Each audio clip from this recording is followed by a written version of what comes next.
Hello everyone, welcome to my YouTube channel. In this lecture, we are going to study about the Indus Valley Civilization. Indus Valley Civilization को Harappan culture भी कहते हैं और हिंदी में इसे सिंधु घाटी की सभ्यता कहते हैं। देखिए, सिंधु घाटी की सभ्यता हमारे प्रोटो हिस्ट्री के फेज में आता है, प्रोटो हिस्टोरिक पीरियड में आता है। आपको pre history, proto history and history क्या है, इन तीनों को जानने के लिए हमारे फर्स्ट लेक्चर को देखना पड़ेगा, जिससे आपको क्लियरली समझ में आ जाएगा कि है क्या। तो हमारा प्री हिस्ट्री फर्स्ट लेक्चर में हुआ है और उसके अंडर हमने स्टोन एज को पढ़ा था। स्टोन एज को उसमें फर्दर क्लासिफाइड किया था 3 फेजेस में, पैलेलिथिक, मेसोलिथिक और नियोलिथिक में, और फर्दर ऑनवर्ड हमने कैल्कोलिथिक और आयरन एज को भी उसमें कवर किया था। तो आपको फर्स्ट लेक्चर देखेंगे तो आपको इजीली ये बात क्लियर हो जाएगी कि प्री हिस्ट्री में कौन सा पीरियड आता है, प्रोटो में क्या आता है और हिस्टोरिक पीरियड में क्या आता है। तो चलिए हम स्टार्ट करते हैं। इंडस वैली सिविलाइजेशन यानी कि सिंधु घाटी की सभ्यता। देखिए, इस लेक्चर में हमें सिर्फ 2 चीज़ें पढ़ेंगे, एक इसका इंट्रोडक्शन और दूसरा रिलीजियस कल्चर। बाकी की चीज़ें जैसे मेजर साइट हो गया, इनके डिक्लाइनेशन के मेन काजेस क्या थे, तो उन सब को हम नेक्स्ट लेक्चर में कवर करेंगे। एक लेक्चर में जो है वीडियो लेंदी हो जाता है और रिवीजन करने में थोड़ा टफ लगता है। आपको एक बात मैं बता दूं कि ये नोट्स आपके लिए बहुत हेल्पफुल प्रूफ होगा। आप प्लीज़ इसके नोट्स ज़रूर बना लें, और आप कोई भी एग्ज़ाम दे रहे हो, जो भी आपके आने वाले एग्ज़ाम्स हैं, यूपीएससी, पीएससी, तो आपको रिवीजन में ये नोट्स बहुत हेल्पफुल होगा। तो आप अपने इसे नोट्स में नोट डाउन कर लें। तो चलिए हम इसे स्टार्ट करते हैं। इंडस वैली सिविलाइजेशन का पीरियड कब से कब तक था? इनका पीरियड था 2500 से लेके 1750 बीसी तक, यानी कि 2500 से लेके 1750 बीसी तक था। इतना एजम्पशन लगाया जाता है कि इतने से इतने के बीच तक इंडस वैली सिविलाइजेशन था। अब देखिए, बीसी क्या है, बीसी और एडी में एक डिफरेंस आप रखिए, बस इतना जानने के लिए कि अगर बीसी लगा हुआ है तो हमारा जो टाइम पीरियड होगा वो रिवर्स में जाएगा, और अगर एडी लगा है तो हमारा टाइम पीरियड आगे की तरफ जाएगा। तो इतना बस समझ लीजिए कि बीसी और एडी में क्या फ़र्क है। चलिए हम आज इससे स्टार्ट करते हैं।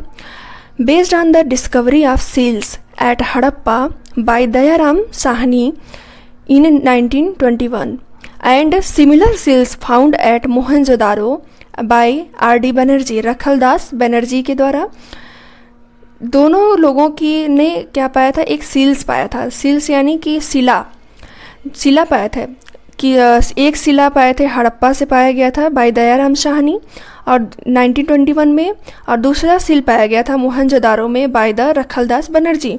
इन दोनों सील्स के डिस्कवरी के आधार पे जो डायरेक्टर जनरल थे एएसआई के, यानी कि आर्कोलॉजिकल सर्वे ऑफ इंडिया, उस समय जो डायरेक्टर थे वो थे जॉन मार्शल। उन्होंने अनाउंस किया कि एक नई सिविलाइजेशन का डिस्कवरी हुआ है, जिसका नाम उन्होंने दिया इंडस वैली सिविलाइजेशन। तो ये रहा थोड़ा सा इंट्रोडक्शन। नेक्स्ट देखिए, हड़प्पन सिविलाइजेशन भी बोला जाता है इंडस वैली सिविलाइजेशन को। तो हड़प्पन सिविलाइजेशन नाम कैसे पड़ा? हड़प्पा इसलिए नाम पड़ा क्योंकि पहली साइट जो इस सिविलाइजेशन की खोजी गई थी वो थी हड़प्पा। हड़प्पा के नाम पर इंडस वैली सिविलाइजेशन को एक और नाम दिया गया, हड़प्पन सिविलाइजेशन। वरना तो जॉन मार्शल ने इसको क्या बोला था कि एक नया सिविलाइजेशन को की डिस्कवरी हुई है, इंडस वैली सिविलाइजेशन का उन्होंने नाम दिया था। नेक्स्ट है हमारा one of the 4 earliest civilization of the world.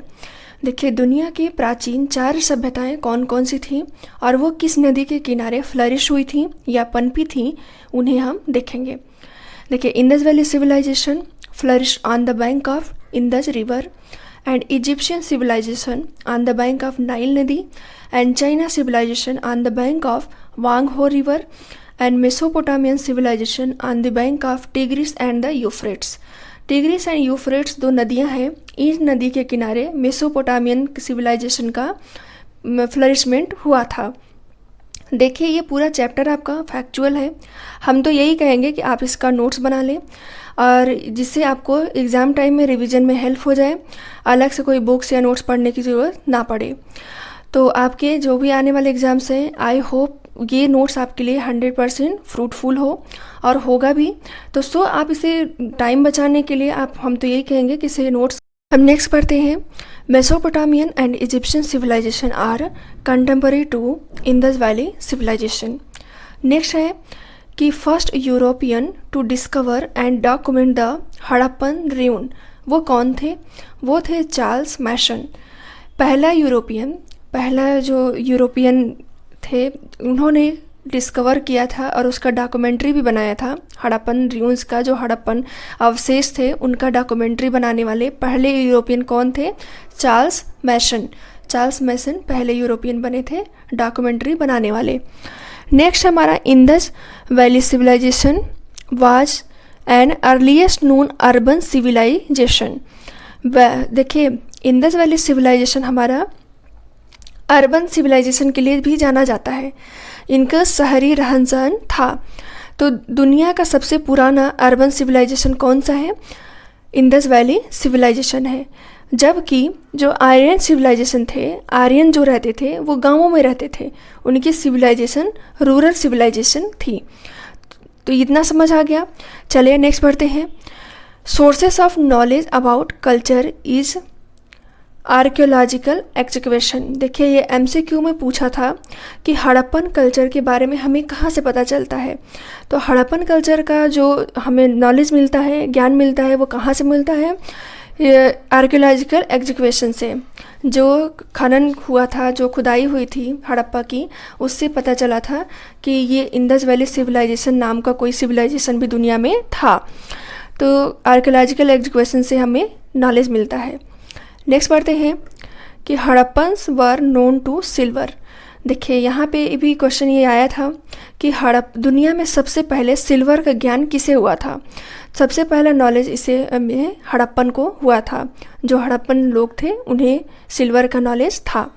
Next पढ़ते हैं। देखिए, यहाँ से हम लोग हड़प्पन्स के रिलीजियस पार्ट को समझेंगे कि यानी उनका रिलीजन क्या था, वो किसकी पूजा करते थे, इन सब बातों को जानेंगे। John Marshall suggested that the Harappans worshipped a male deity. John Marshall ने ये बताया कि जो हड़प्पन्स थे वो मेल डियाइटी की पूजा करते थे, यानी कि पुरुष गॉड जो भगवान होते थे उनकी पूजा करते थे। ये रिप्रेजेंटेशन मिला उनको एक स्टेटाइट सील से। एक स्टेटाइट सील डिस्कवर हुआ था मोहनजोदारो से, उसमें एक ऐसा फिगर बना हुआ था। मैंने भी यहाँ पे ड्रॉ किया है, आप भी अपने नोट्स में ड्रॉ कर सकते हैं समझने के लिए। UPSC में इससे क्वेश्चन भी पूछा गया था, तो और आगे भी एग्ज़ामों में क्वेश्चन पूछ सकते हैं कि इसमें ये दिया हुआ था कि एक स्टेटाइट सील था, उसमें कुछ ऐसा फिगर बनाया हुआ था जिसमें थ्री हॉर्न वाला मुकुट पहने एक आदमी बैठा हुआ था, जिसमें ऐसा फील हो रहा था कि वो भगवान के रूप में है या राजा के रूप में है। ये नहीं क्लियर हो पाया, बट ऐसा माना जाता था कि ये जो 3 हॉर्न्ड मैन बैठे हुए हैं वो कुछ पशुपतिनाथ महादेव जो हैं नेपाल के, उनसे मैच करते हैं। तो ऐसा माना गया कि ये जम्पशन लगाया गया कि वो भी क्या रहे होंगे, मेल डियाइटी थे और उनकी पूजा ही हड़प्पन्स करते थे। तो ये जो सील मिला था उनमें कुछ एनिमल्स भी थे, जैसे लेफ़्ट साइड में आपको मिलेंगे, जब आप गूगल करेंगे तो आपको देखने को मिलेगा कि लेफ़्ट साइड में एक एलिफेंट मिलेगा और टाइगर मिलेगा लेफ़्ट साइड में, और राइट साइड में राइनो और बुफेलो मिलेगा देखने को। और 2 एनिमल्स आपको इनके सिंहासन के नीचे मिलेंगे जो एंटीलोप्स हैं। 2 एंटीलोप्स यहाँ देखने को मिलेंगे आपको। एंटीलोप को हम मृग कहते हैं हिंदी में। तो इतने जानवर इनके इस सील में मिले देखने को। तो इससे ये देखा गया कि जो हड़प्पन्स थे वो मेल डियाइटी की पूजा करते थे। देखिए, हमने इस मेल डियाइटी के फिगर को डिस्कस तो कर लिया है, बट एक बात आपको इम्पॉर्टेंट बता दूं कि इसमें जो एनिमल्स दिए गए हैं ये बहुत इम्पॉर्टेंट है। आप चाहें तो इसको ड्रा आउट कर लें या तो इनके नेम अपने नोट्स में लिख लें, याद कर लें अच्छे से। देखिए, ऐसे पूछा था क्वेश्चन कि लेफ़्ट साइड में कौन कौन से एनिमल हैं और राइट साइड में कौन कौन से एनिमल हैं। तो लेफ़्ट में थे हमारे टाइगर और एलिफेंट, और राइट में है राइनो और बुफेलो, और 2 सिंहासन के नीचे थे एंटीलोप मृग। तो एक क्वेश्चन इस तरीके से पूछा था कि लेफ़्ट साइड में कौन से एनिमल थे और राइट साइड में कौन से थे। और एक बार पूछा गया था कि फॉलोइंग अ 4 एनिमल जो ऑप्शन में दिए गए हैं उनमें से कौन सा सील्स में इनग्रेव्ड नहीं था। तो इसमें आप याद रखिएगा कि टाइगर था, न कि लॉयन। तो लॉयन अगर ऑप्शन में मिले आपको अगेन तो आप इसको स्किप कर दीजिएगा। चलिए हम इसी के साथ नेक्स्ट बढ़ते हैं कि John Marshall observe striking similarity between mail DIT and Pashupat Mahadeva. Pashupat Mahadeva Nepal में है, उनमें और इस मेल डीआईटी में कुछ सिमिलरिटीज़ देखी गई। हालांकि सिमिलरिटीज़ के बावजूद एक डिफरेंस भी देखने को मिला कि जो humped bull not in Pashupati, जो ये ऊपर मुकुट लगा था 3 सींगों वाला, वो चीज़ पशुपत महादेव में देखने को नहीं मिला। नेक्स्ट पढ़ते हैं continuity and survival in religious and other field. इनकी रिलीजियसशिप में नेक्स्ट आ गए हैं कि रिलीजन को कैसा था, क्या फॉलो करते थे ये, इन सब बातों को जानेंगे।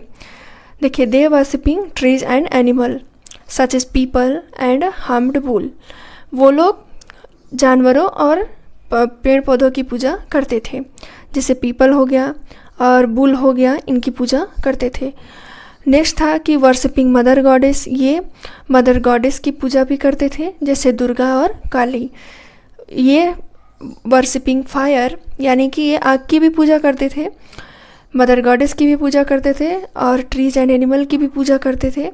उनमें कौन थे, पीपल और हम्प्ड बुल। नेक्स्ट था कि they believe in the existence of super natural power and life after death. वो जो है सुपर नेचुरल पावर पे भी बिलीव करते थे, यानी कि भूत प्रेत पे भी इनका विश्वास था।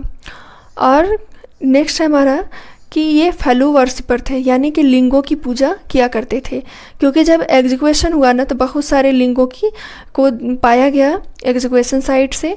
तो एक अनुमान लगाया गया कि आज के टाइम में जो हम शिवलिंग की पूजा करते हैं तो उस टाइम में भी शिवलिंग की पूजा किया करते रहे होंगे हड़प्पन्स। तो ये था इनका। नेक्स्ट है dead body placed in north south direction. उस हड़प्पन्स क्या करते थे, डेड बॉडी को नॉर्थ और साउथ डायरेक्शन में रखते थे। ये उन्हें कुछ को क्रीमेट करते थे क्रीमेशन फॉर्म में और कुछ को जला भी देते थे। तो उनके 2-3 जो है कि टाइप थे डेड बॉडी को डिस्पोज करने के। तो आज के लिए बस इतना ही। Thank you for watching. Please like, subscribe and share करें। आगे वीडियो आने के लिए आप प्लीज़ हमें कमेंट करें कि हम ऐसे वीडियो आपके लिए फिर से लेकर आएँ। Thank you for watching.